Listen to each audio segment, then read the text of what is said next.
Good morning and welcome to Over the Target. I'm Lee Smith. Thank you for joining us today.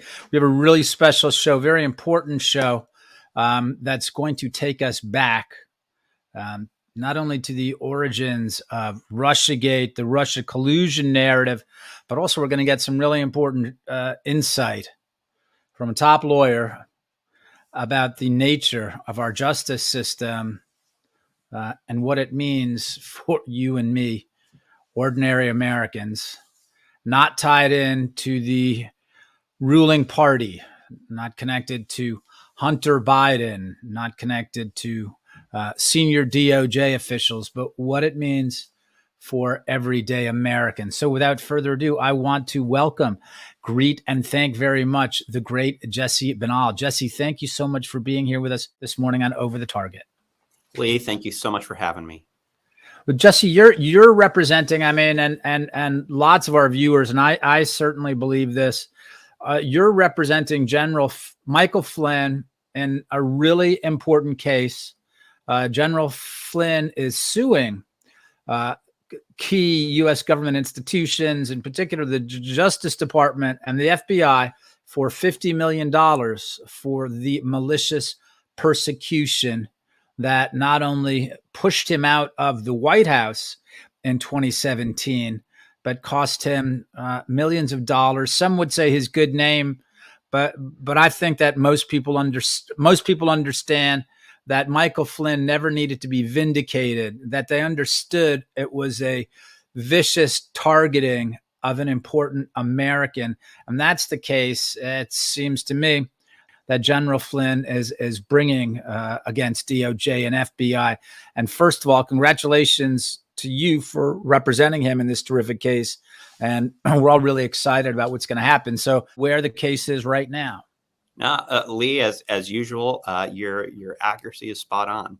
All right. We have a case that has been brought in federal court in Florida, and it's brought in Florida because that's where he lives. And federal law specifically provides that if you're going to sue the government through something called the Federal Tort Claims Act, you can sue in the state where someone lives. That's only important because I think we'll talk about the government right now is trying to transfer this case back to Washington, D.C. Mm-hmm. But this is a critically important case because we are taking, and we've put it all out there, we've laid out there the entire scheme by bad government actors, by folks at the FBI, the Department of Justice, Peter Strzok, Lisa Page, Comey, McCabe, that entire cabal to try to go after and try to attack Donald Trump, to try to find an insurance policy to make sure that he would never be president, or if he was president, that they could undermine him. And likewise, to go after Lieutenant General Michael Flynn. And I think you're absolutely right, Lee, that they put him and his family through years and years of hell, and they tried to destroy his good name. But when you have character like Michael Flynn has, when you have the type of family that he has, his good name and his character are one thing they're never going to be able to take away from him, never be able to attack him on. So he's withstood that, but there is no reason that he ever should have to go through the hell that they put him through for years. And the fact that they still today continue to attack him is unconscionable. And we're hopeful that we can go to the court system and get justice for it. You know, I have to say, Jesse, I was just reading around last night how people are covering, how people are covering the case, and how people are responding to General Flynn, and it's shocking, right? I mean, it's like you would think that there would at least be corners of the press that would at least present the case directly, but they can't. It's full of sarcasm. And it's full of cruelty. And this is what we've seen for several years as they've tried to destroy this man. And the whole thing was ridiculous. This was always the centerpiece for me when I was trying to explain how crazy Russiagate is. I'm like, look, Michael Flynn is the former director of the Defense Intelligence Agency. These people are responsible for lots of very serious programs that no one is supposed to know about that help us keep us safe. right? When we're asleep at night. The idea that if he were really in collusion with the Russians, that there wouldn't have been a hokey FBI investigation on him. I mean, something very serious would have happened. Right. The whole story, Right. not from the beginning. If you can tell us about the status of the case right now, we're seeing that the Department of Justice, not surprisingly, wants to move this to their home field, back to Washington, D.C. Can you explain some details on that? Yeah, I can. So what's going on right now is we have filed the lawsuit. We have served it on the Department of Justice. The Department of Justice is currently being primarily represented out of their office, the U.S. Attorney's Office in the Tampa Bay area of Florida, which is what you'd expect in a case like this. It's being presided over by a neutral federal judge, I think somebody that's respected by both sides of the aisle. And it is I think it's a very, very strong case. But fairness is something that I think, unfortunately, the Department of Justice is afraid of. They know if they get a fair shot, they're going to lose. And so the result of that is they want to transfer this to the venue where all the attacks on General Flynn occurred, where the cabal that went against him were part of the culture, or part of the cocktail culture of Washington, D.C. You know, we of course sometimes refer to it as the swamp, but it's where everything is sort of connected, and they're doing that. They say because it's for witness convenience, because there are some of the witnesses, not by any stretch of the imagination all of the witness, but there are some witnesses that live near the Washington, D.C. area. But these are all people that can come to Tampa for trial. It's a very easy flight from Washington, D.C. to Tampa, and witnesses, no matter where we are going to have this case, witnesses are going to have to come from all over the country and perhaps even all over the world.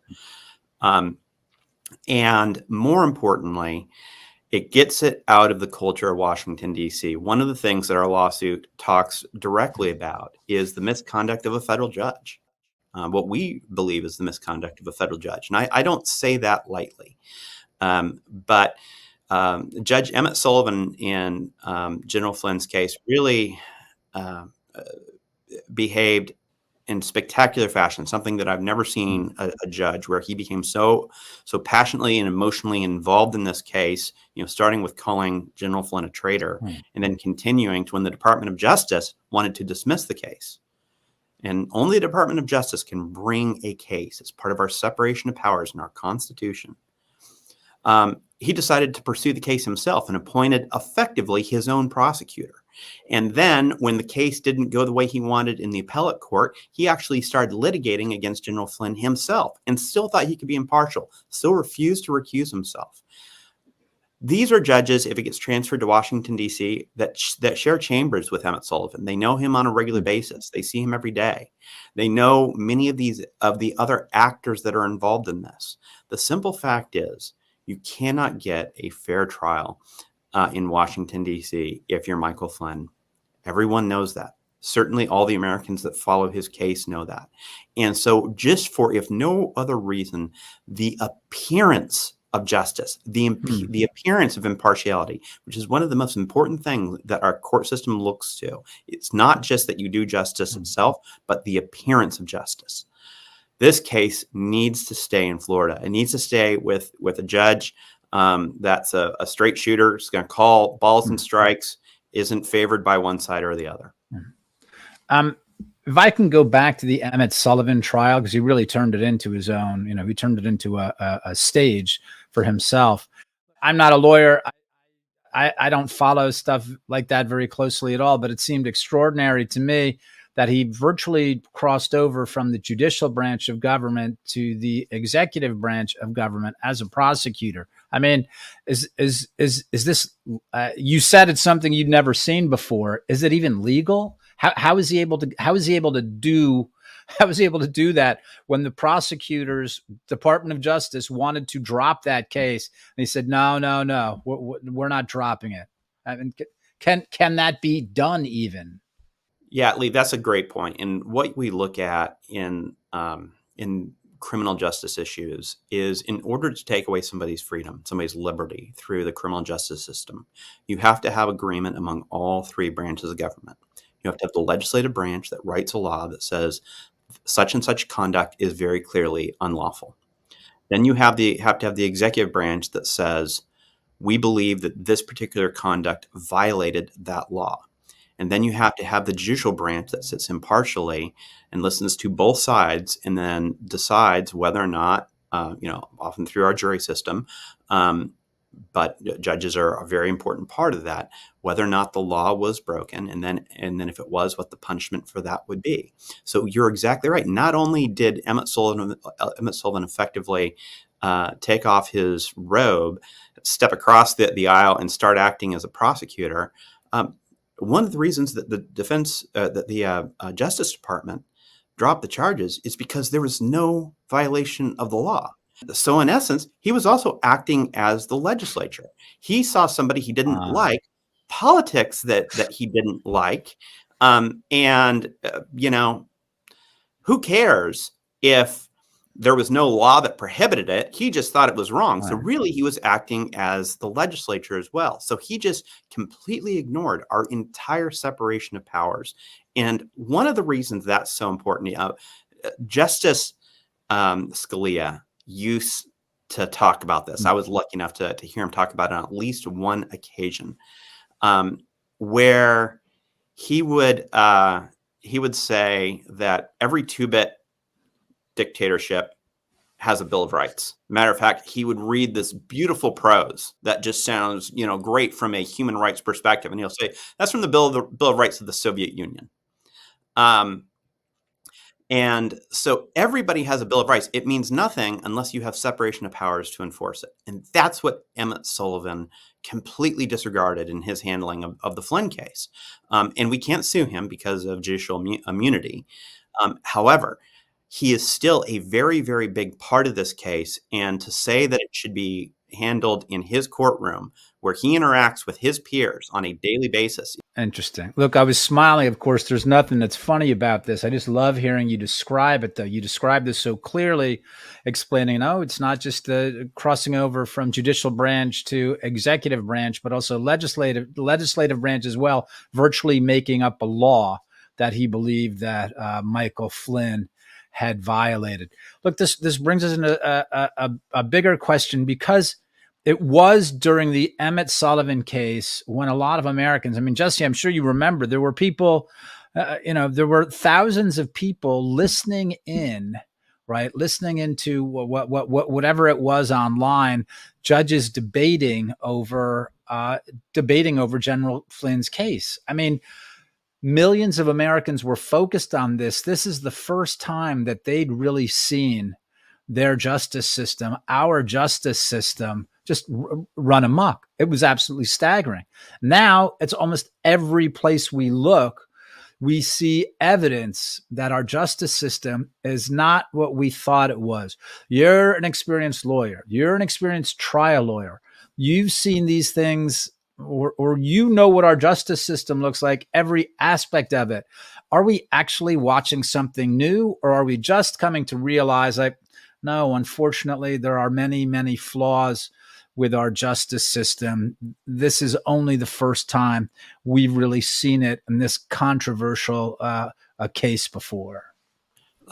Lee, that's a great question. And I think there have been problems for a while with our justice system, the system that the politicalization of it, really. We've seen it expand with a problem over the years with really federal government agencies just having too much power. And we know that when you have that absolute power corrupts absolutely. And we've seen that happening. But it really began to peak.